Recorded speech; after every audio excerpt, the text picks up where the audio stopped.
Hello, friends. Dr. Nels here, coming to you this week with some information on pain.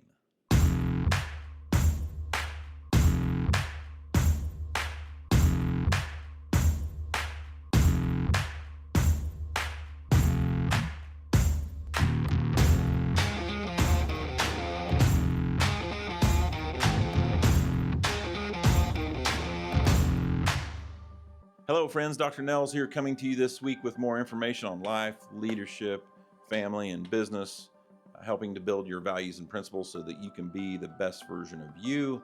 And this week, we've got special guest Nash, or Nashty, back with us again to talk about pain.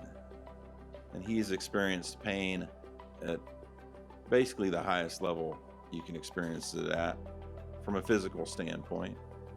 And as I talk about pain and coach people on, when it comes down to it, pain, whether it's physical, mental, emotional, or spiritual, there's a lot of different ways to look at pain. All those various forms of pain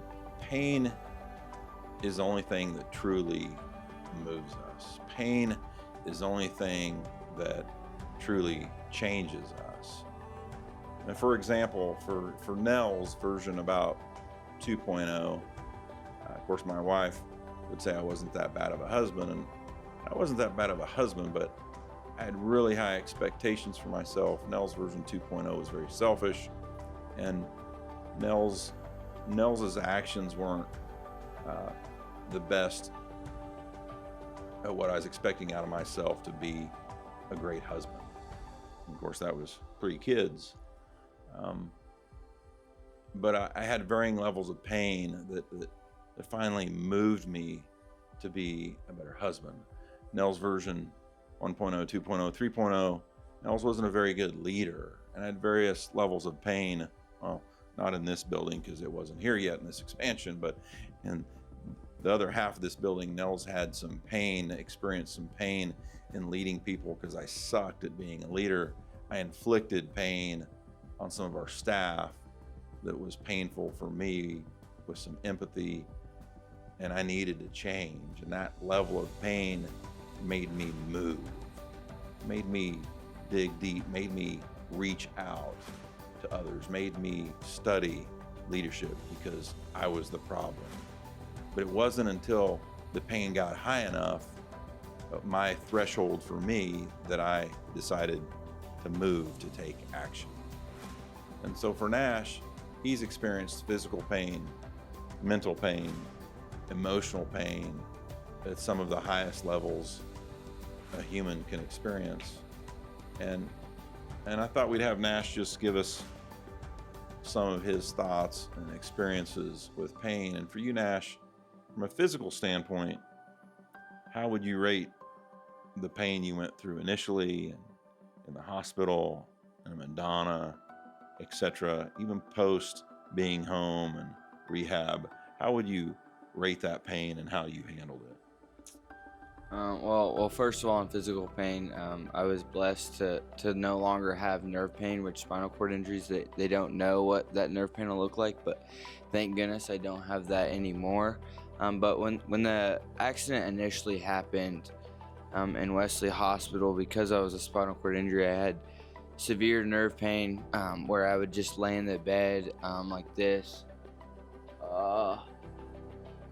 Not knowing what to do because the pain was so bad. You know, people would come up and they'd touch the bed. They're not even touching me, and I'd have to ask them to stop because the pain was so bad. I couldn't even bear to have a sheet on my legs because the pain was so bad. But physical pain was hard too in the accident, but it's just as hard with emotional and spiritual pain. One of the hardest parts was going through the hardest journey of my life and not seeing the people I loved. During rehab, because it was during COVID, I could only see one parent, right? And when you're going through something extremely hard, the hardest thing that I'll probably ever go through in my life, and I had to do it with just one parent and not have the people I loved around, was super hard. Knowing that my buddies were 4 hours away. My sister was 4 hours away. My other parent was 4 hours away. You know, my aunt and uncles were gone. My grandparents were gone. When you need those people and you want to feel loved, that's when it's really hard, when you can't feel that. That's probably the hardest pain I've gone through. Yeah, and emotionally, so we talked about that. We took Mackenzie up to Madonna the first full weekend you were in Madonna, and I was actually there, and Karen and Mackenzie came up there, And Chris and Jason came up there, brought them up there, and I'm kind of a rule breaker to a certain degree, not legal type rules, but at the hospital, Nash wasn't supposed to leave the building, and I convinced the nurse to let us go through a back door because I wanted Nash to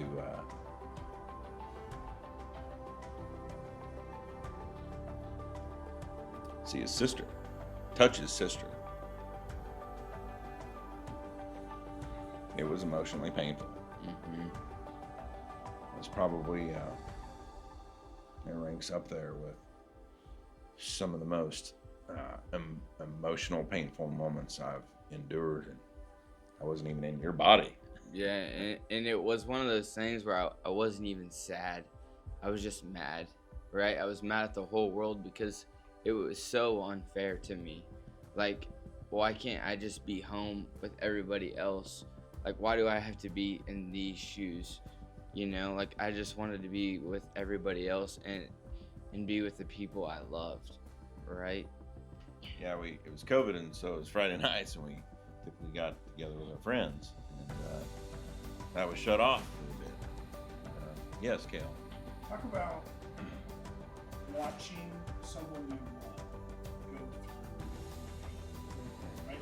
One, pain's a great motivator, but you're watching someone that you care deeply about go through pain. So pain has collateral damage, right? There's a ripple effect to it. Yeah. So not only is Nash going through pain, physically, emotionally, mentally, but you're bearing some of that weight as well, simply watching it. What's that like? So I mean, I will tell you, just less than 200 yards from here, or whatever it is where we took off in a helicopter to go to Wichita. And when Nash and I loaded up in that helicopter, and I'm sitting there facing two flight nurses, one that we've gotten to know very well, Travis, and a great dude. When we loaded up in that helicopter, I knew life was changing, and it was emotionally painful at that point. I didn't know quite where we were headed and what the journey was going to be, but for me, I knew at that point it was going to be painful, and I knew as the father of the family, I needed to pull up my boots, strap them on tight, and I needed to be the leader for our family.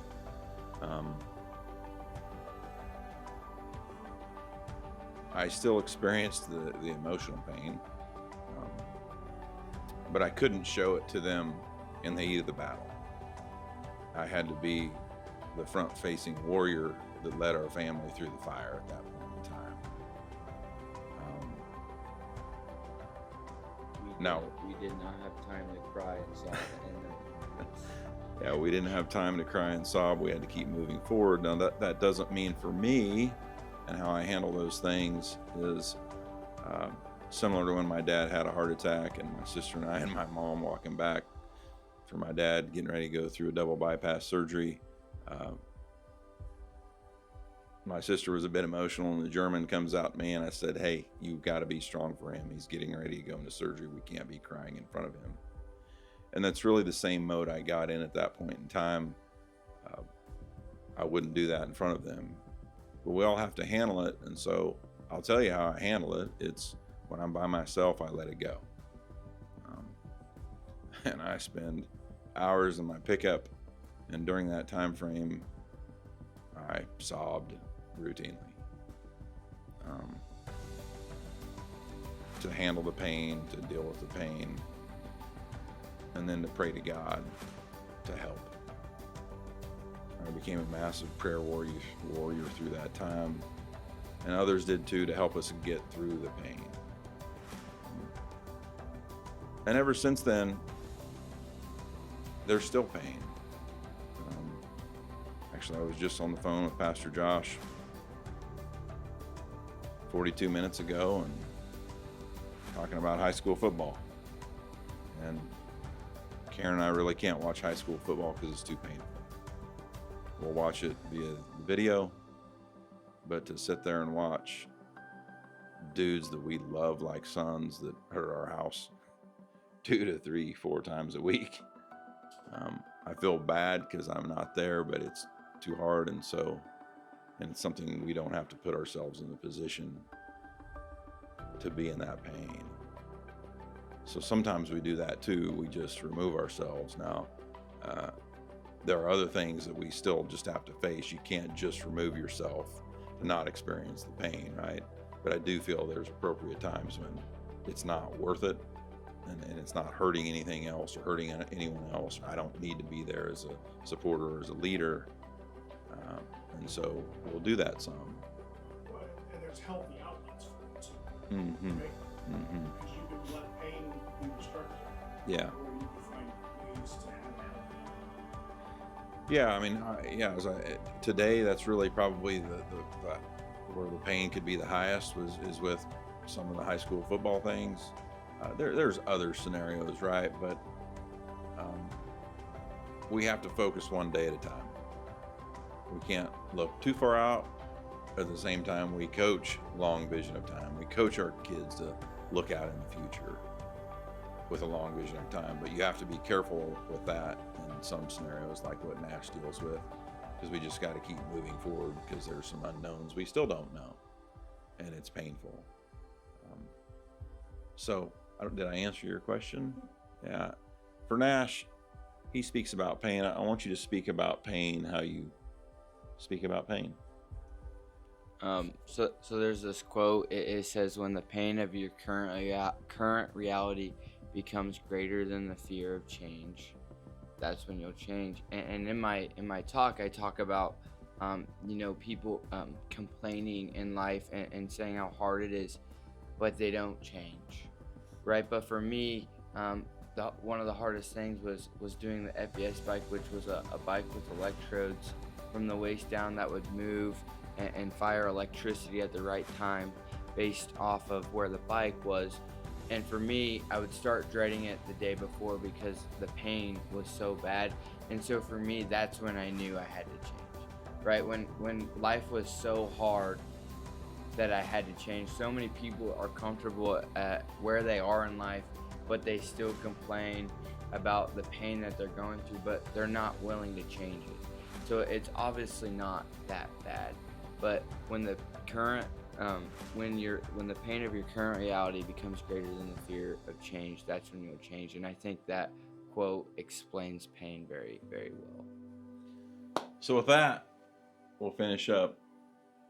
Think about his quote. Digest on the quote. Maybe write it down. Write it down for when you will face adversity. Keep these things in mind when you get that time standstill phone call. Keep that in mind when a relationship becomes shattered. Keep that in mind when you feel like nothing is going right and the world is stacked against you, because you have your greatest opportunities in that pain. So thanks for joining us. We're glad you're here. We'll bring back Nash next week for some discussion on commitment and grinding. So we're glad you're here. Thanks for being here. Click subscribe here if you like this information. Ask us questions. Ask my awesome son Nash questions. We'll come back to you with answers if you have some. Thanks for joining us, friends. See you next week.